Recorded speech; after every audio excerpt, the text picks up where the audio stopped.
It's back to school time, and although this is the time of year that parents are really excited to send their kids back to school, it also comes with some worries too.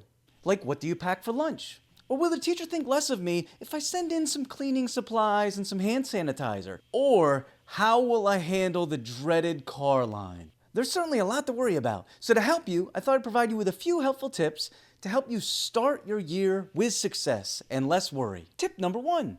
Have a full understanding of the weight of your child. I know that sounds like a strange point. However, have you felt the weight of backpacks on the first day of school? From notebooks and cleaning wipes, it all adds up. And if your child is only 30 pounds and their bag is about 50, you might have a problem. Have you ever seen those bugs that fall on their back and they can't get up and their legs are flailing all over the place? Yep. Scary stuff. Now that would be a horrific start to your child's first day, so please keep in mind weight ratios. 30 pounds a child, not 50 pounds a bag. Tip number 2.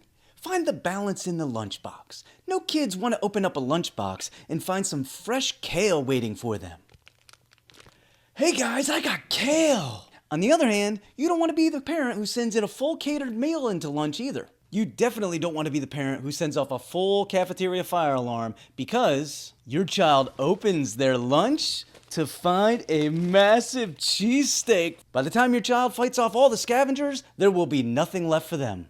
So try to pack something between kale and catered meals. Tip number 3, prepare as much as you can for the drop-off line. You really want to do some work ahead of time on this one. That includes phone calls, searching the internet, and even checking out some of those social media groups where they like to spill all the tea. You don't want to be that parent that keeps everybody else from getting through the whole line in under 22 seconds flat. And speaking of the drop-off line, here's a bonus tip. While you're waiting, this is a really good opportunity for you to model patience. Since your children are watching you like hawks, wouldn't it be great to know that you're taking all the craziness in stride? You don't want to be that parent who yells at this poor 80-year-old grandmother because she wants to take 2 extra seconds to kiss her 6-year-old grandson before he heads off. Instead, in the car, play some smooth jazz. That way, when you pull up to the curb, your kids are ready to jump out to free themselves of the torture. But one final thing.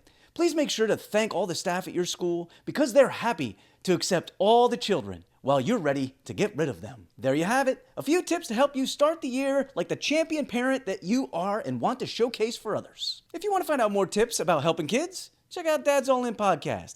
Or if you're interested in hearing more about how dads can help themselves to not wreck the families when it's football season, check out this video right here.